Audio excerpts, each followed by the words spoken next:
In this lecture, I'm going to revisit a theorem that I introduced in the previous lecture but did not fully prove. So let F equals PQ be a differentiable vector field on domain D. F is a conservative vector field if and only if partial P partial Y equals partial Q partial X. Well, that if and only if means two statements must be true. So here I have the first statement illustrated, which I did prove in the previous lecture. And that is, if F is conservative, then partial P partial Y equals partial Q partial X. And that was a simple proof because we already had the tools to prove that from the lesson on the fundamental theorem of line integrals. So if F is a conservative vector field, then F is equal to the gradient of little f for some potential function f, okay? So if vector field F equals the gradient of little f, that means that PQ must equal, PQ, the components of vector field F, must equal partial f partial x partial f partial y, the components of the gradient vector. So each of those, for each of those, the x components must be equal, and similarly, the y components must be equal to each other. So I've set those equations up right here, and we're going to take the derivative of each of those. The first one with respect to y, and the second one with respect to x. So when I take the derivative of p equals partial f partial x, I get the derivative with respect to, the derivative of p with respect to y equals, well, that gives me fxy. And then when I take the derivative of q equals partial f partial y, I get partial q partial x equals fyx. As f is a real valued function on the domain D in R2 with well-defined second order mixed partial derivatives, these two, fxy and fyx, must be equal by Clairaut's theorem. And therefore, I am able to conclude then that partial p partial y equals partial q partial x. Okay, the second part of this theorem, all right, so this second part of this theorem is the converse of the part we just went over. And there's an extra condition you'll see in here. And that condition is, well, let's read through this. Let F equals PQ be a differentiable vector field on an open, simply connected domain D. I'll explain why this is important as I go through the proof. If partial p partial y equals partial q partial x, then F must be conservative. So the two things we're given are that F is a function, a vector field on this open, simply connected domain D, and we're also given that partial p partial y equals partial q partial x. And we're going to try and prove, well, we're trying to prove that F is conservative. Okay, so,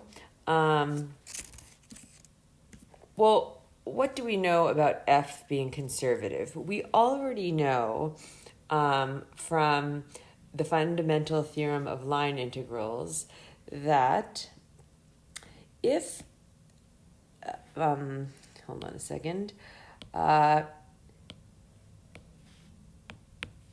if F is a conservative vector field,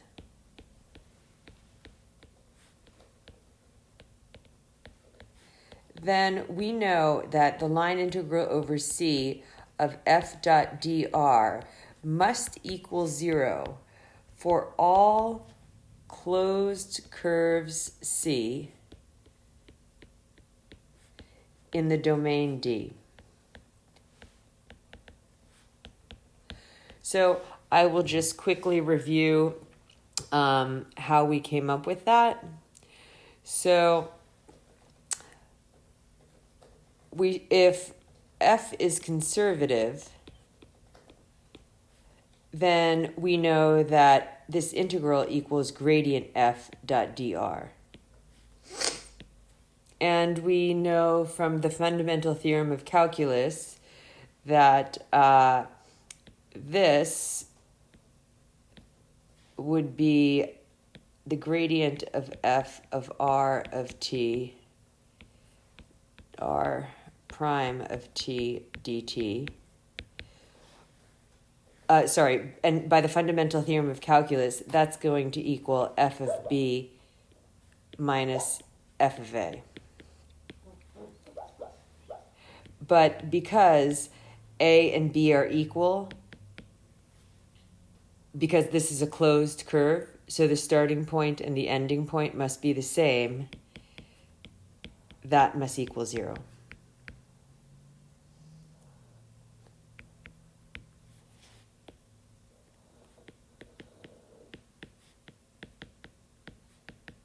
Okay, so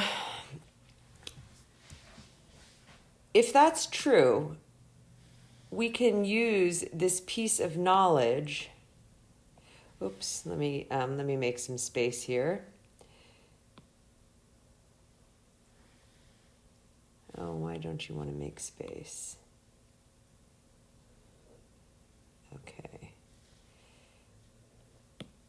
Okay, if that's true, then we can use this knowledge and say, okay, in order to prove that f is conservative, I'm going to prove that this statement is true, that the line integral over C of f dot dr equals 0 for any simple closed curve in C. Okay, show this is true for any simple closed curve C in our domain D. All right, so let's prove this. This is going to be a bit of a loose proof, but enough to show why this works. If C is simple, and the reason I can just show that this is true for any simple closed curve is because if a curve is not simple, then it can be divided into curves that are simple. So this will work even in that case. Okay, so if a C is a simple curve, then by the Juden curve theorem, C bounds a region R.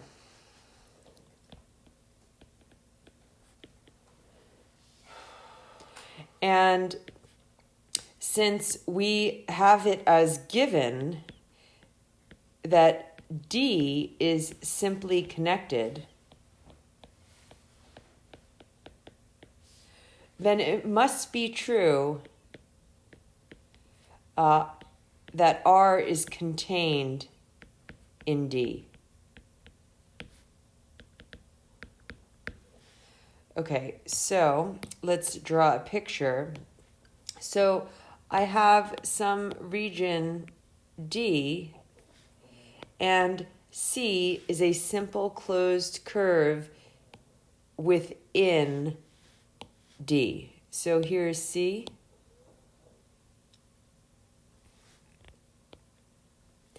And then R is the region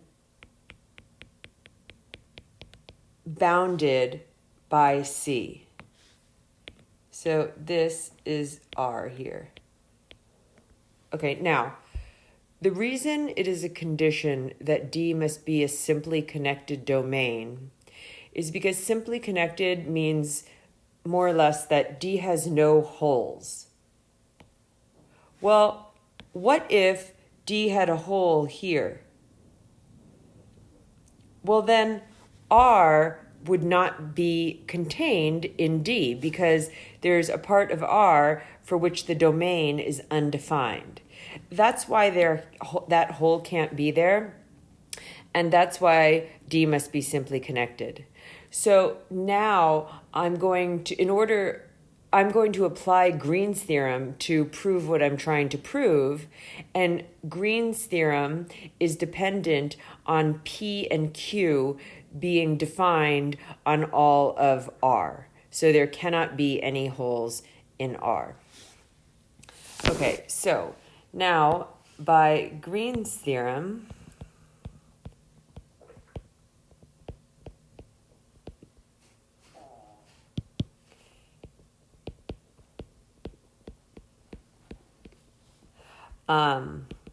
the line integral over the positively oriented curve C of f dot dr equals the double integral over R of partial q partial y minus partial p.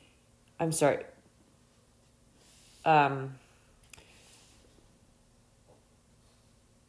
Sorry. I'm writing this incorrectly. Partial q.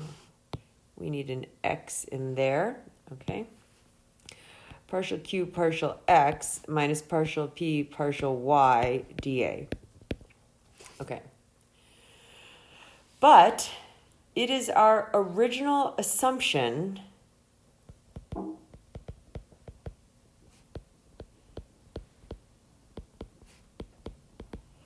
that partial p partial y equals partial q partial x. And therefore, partial q partial x minus partial p partial y must equal 0.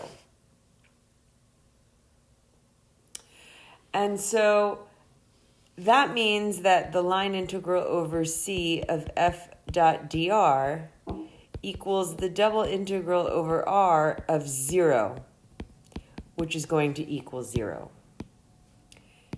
Well, I chose some arbitrary curve C that bounds region R that is inside of simply connected domain D.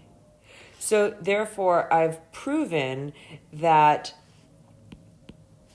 the line integral over C of f dot dr equals 0 for all closed curves C in D. And therefore, F is a conservative vector field.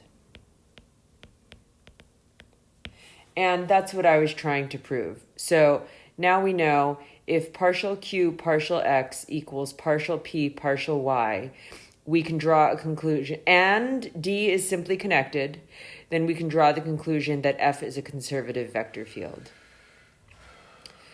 Okay, so now we need to ask the question, well, what happens if F is not a conservative vector field, right?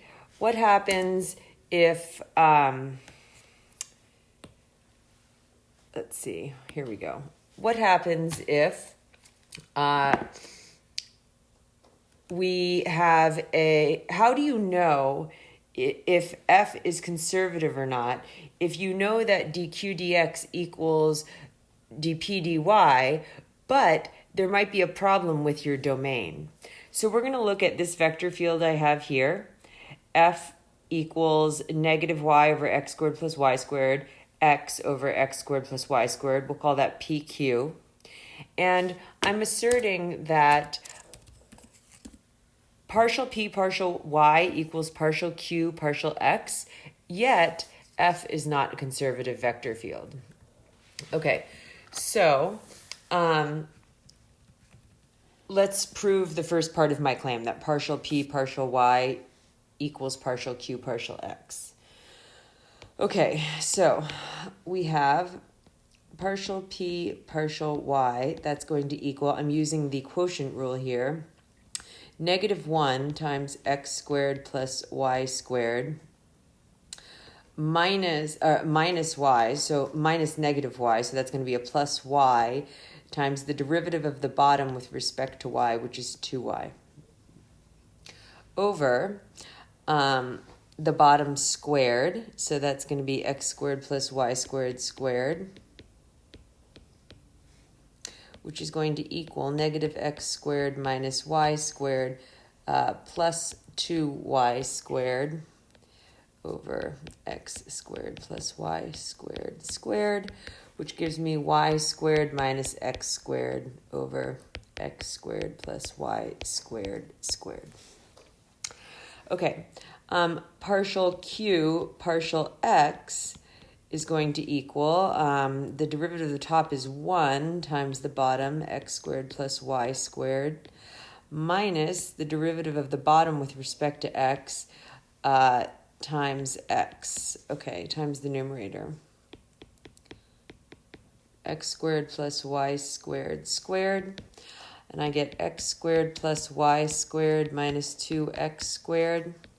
And you can see I have gotten both the same answers, y squared minus x squared over x squared plus y squared squared, for both of these partial derivatives. So the first part of my claim is true, and that is that partial p partial y does equal partial q partial x.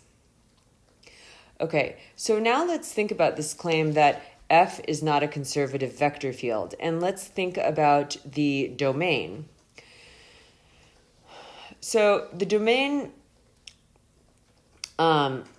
must be simply connected if f is going to be conservative. So if f is not conservative, this vector field f, we need to think about what's going on in the domain. So unless a domain for a vector field is explicitly stated, it's understood to be all the points in R2 for which that vector field is defined. So when would this be undefined? Well, f is undefined when x squared plus y squared equals 0, making the denominators both 0, and therefore both components undefined. So the domain of f would be all of R2 as long as the point xy is never equal to 0, 0. Because that's the only point that would give me a problem in the vector field. So if I draw a picture of the domain, it looks like this.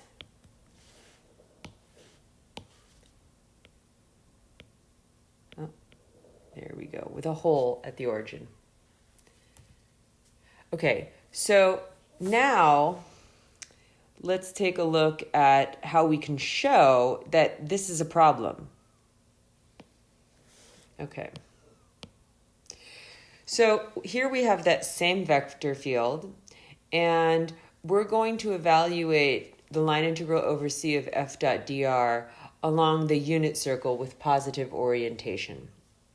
So let's draw a picture of that vector field, or sorry, the curve C on our domain f.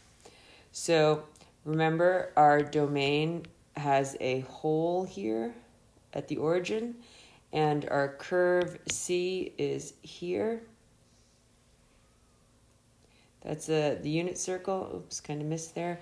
The unit circle, a circle with a radius of 1. Okay.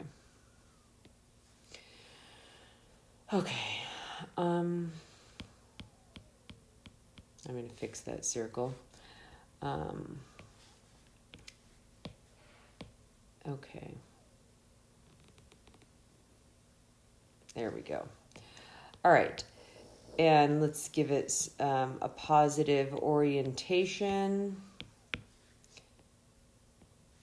There we go. Okay. And like I said, we're going to calculate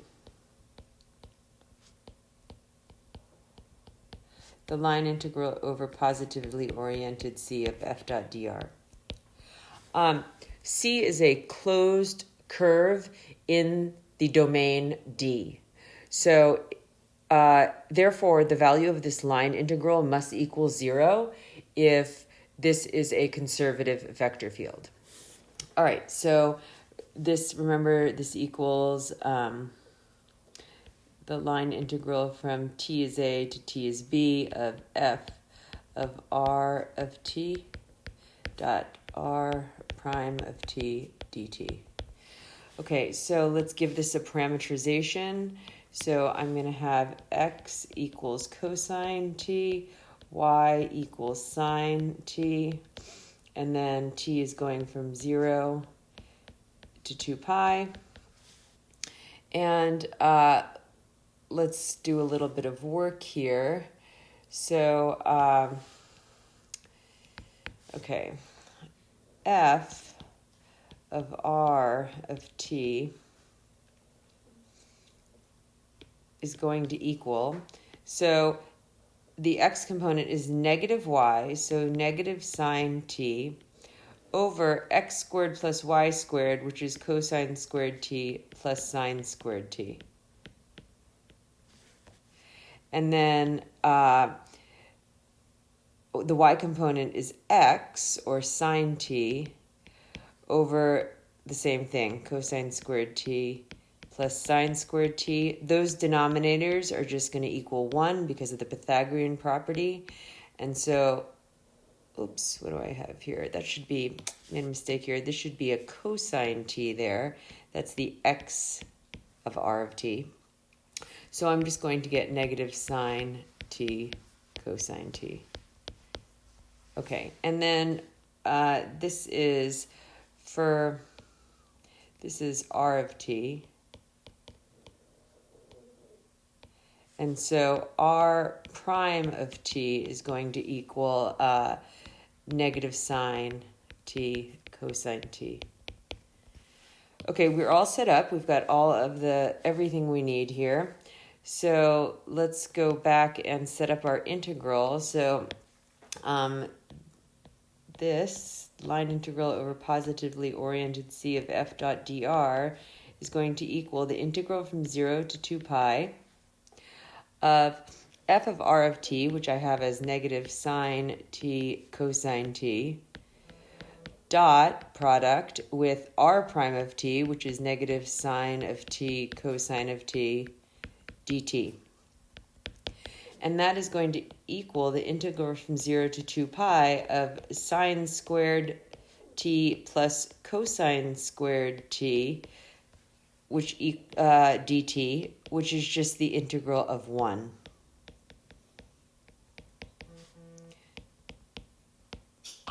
And you can see I'm going to get 2 pi, which is not equal to 0.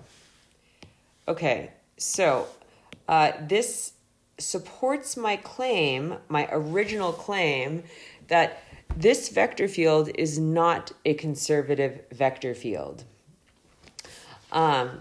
Because if it had been a conservative vector field, this line integral over C of f dot dr equals 0 for all closed curves C in the domain D when f is conservative.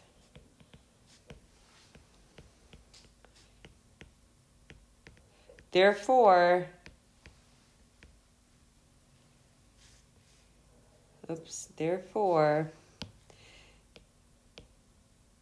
f is not conservative.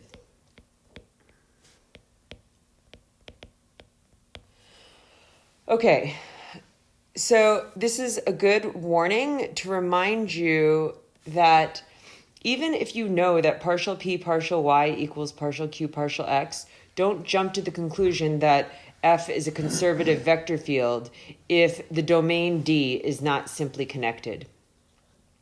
You probably could have figured out that this vector field would not be conservative if you thought about evaluating or looking at the vector field on the curve. So if we go back up here where I wrote out the vector field is negative sine t cosine t. And if I draw the vector field onto the curve, well, when t is 0, F is 0, 1. That's this point right here. Oh, actually, that should be a little longer because that would have a magnitude of 1. Let me fix that. Okay. When t is pi over 4, the vector field is negative root 2 over 2, root 2 over 2. When t is pi over 2, I'm going to get negative 1, 0. And you can see, if you continue to do this all the way around this curve C, you will see that at the points on the unit circle, the vector field is the tangent vector. Well, remember what a line integral of a vector field is calculating. A line integral of a vector field is calculating the work done as you move along the curve. The degree to which the vector field points in the same direction as the tangent vector. And here, they are all pointing in exactly the same direction, and therefore, at all points along the curve, you're getting a positive contribution to the inner product of the integral. So it should not seem like a surprise that the answer we got is positive and not 0. Again, just remind yourself if you're trying to prove that a vector field is conservative, if you are using the fact that partial q partial x equals partial p partial y, make sure you're checking that the domain D is simply connected.